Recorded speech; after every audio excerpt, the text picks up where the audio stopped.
Can be playing around these fucking world call me nigga, but my real name is Ma. Break it down. I am a chronicle anointed man of God. The world call me nigga, but my real name is Ma. I am a chronicle anointed man of God. The world call me nigga, but my real name is Ma. I am a chronicle anointed man of God. The world call me nigga, but my real name is Ma. I am. Hey, do you smoke? I come from a long line of smokers, cigarette smokers, chain smokers, weed smokers. I even had some crack smokers, dope smokers in my family. But I'm not really in the pill pop end of new shit.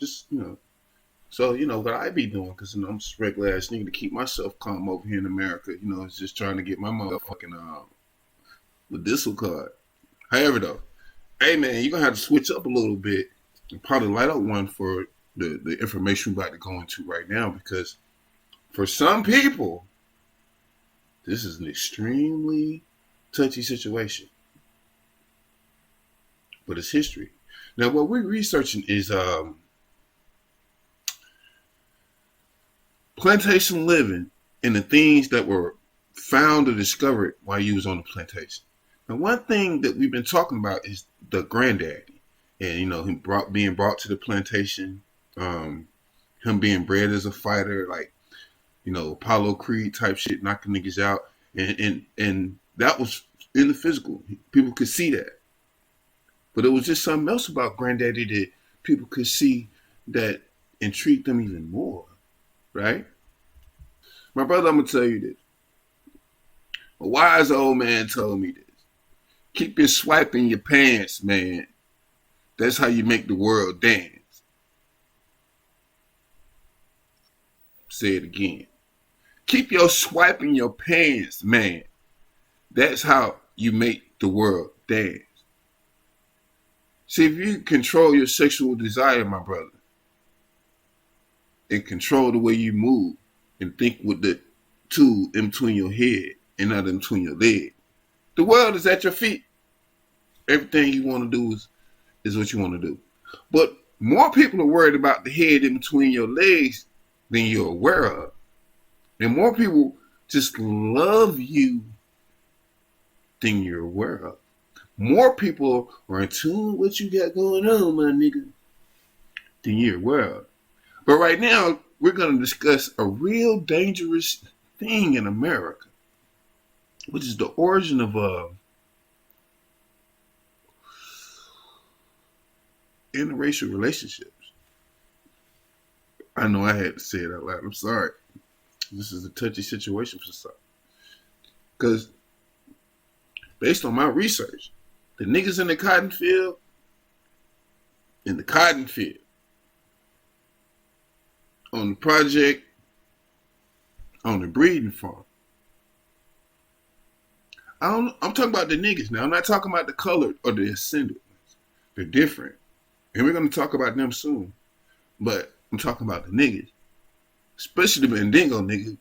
The Mandingo nigga lived in the house where all the women was. He lived in Big Pearl house. He was fucking all day. That was his job, to fight. That was his job. To fucking fight all day. Train. And whoop a nigga ass, come back and make some more babies. The granddaddy, that was his job on the plantation. Goodness. However, while he laying all that good wood around, somebody was watching him. Check this out. Now this is intense, man. Just check this out. Cause I showed you the master and his father and what the master got going on. But check out. No. See me, I'm telling the nigga, oh shit. Come in here, mate. Not the master's wife. I'm telling you to come in here.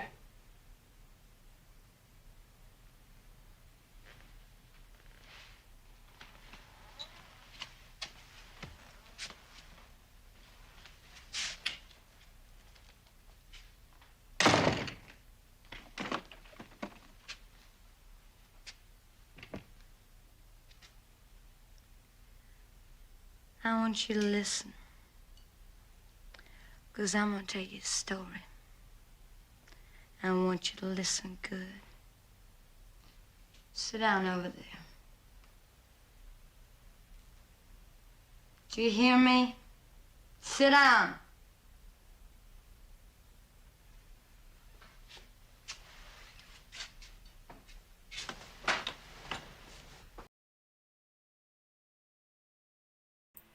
All right, for y'all guys who ain't really tuned into this, let me give you a quick backstory. Um, let me give you a quick backstory.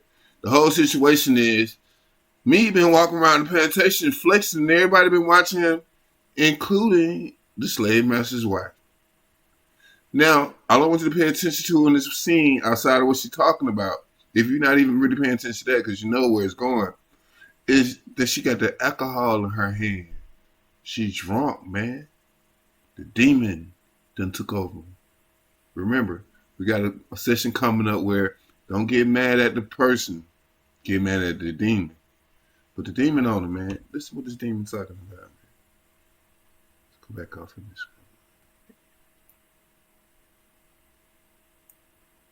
And I mean, it's me. What are you gonna do? What are you gonna, my nigga? What is the granddaddy gonna do? You got to follow the rules. Do you see how unfair the rules are? That's all I wanted to see, brothers. It's just not peaches and cream. Good.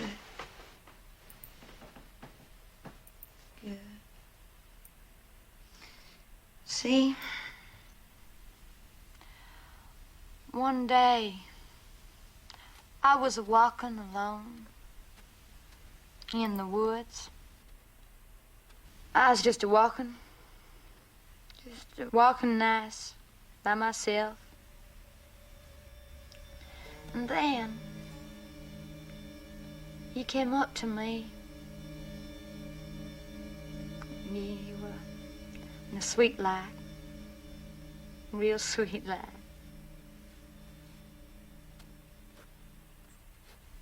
And all of a sudden,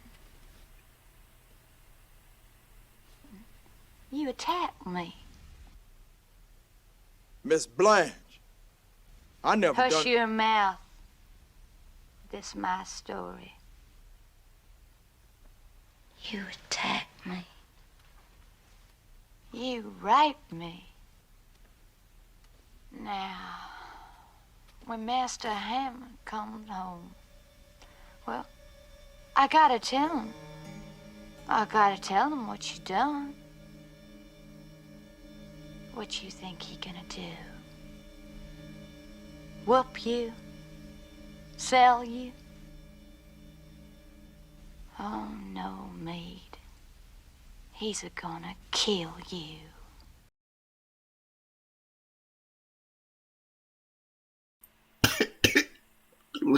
Look at his face.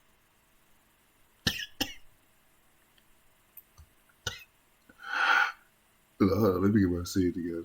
Shit, together. Damn, look at this, bro. Granddaddy. Man, did you see his face? Did you see the situation he was put in? Did you see the rules of disorder and chaos? That'll make you bust it open, nigga. Even a nigga. Because I want you to understand, you hear me talking about how the master got the women busting it open. This is how the master's wife got the niggas busting it open. Because the wood is powerful. Like, you know, the wood is the shit. What the fuck? Man. Anyway, let's just go on. All right. She trying to get some wood.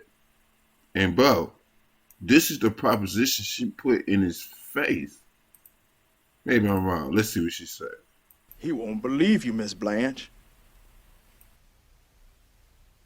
He'll believe me.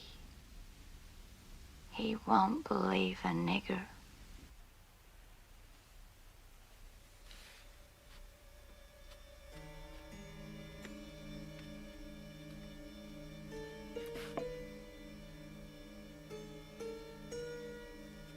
So now,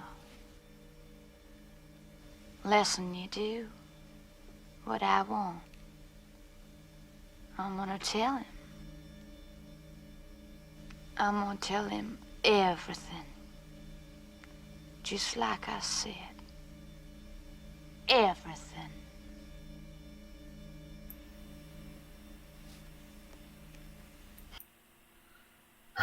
Then we all know what happens after next. He gonna hit her ass with the wood. She gonna end up with a baby. We all know what happens next. But I'm just saying, that was the beginning of it. It ain't like me was running up to the house for real, man. Ain't like he grabbed nobody for real, man. Trying to rape nobody, take nobody, wife, or be all violent. But we God's people. We serve God over here. We was studying that. We trying to figure out, how to be the best on the plantation. That's all we had to work with. That's what a lesson I got from Granddaddy. But they had Granddaddy in a peculiar situation, did they not? So my point to you, now that you got swipe freedom, so Granddaddy didn't have, that was the beginning of non-swipe freedom. Or if you're somewhere where you don't have swipe freedom, you know what I'm saying. Niggas just taking your shit when they want to. That shit ain't cool. But control your swipe and you can run the world.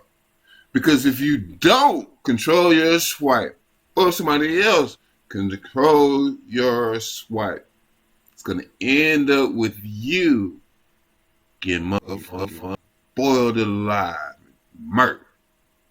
I'm going to see you on part 2.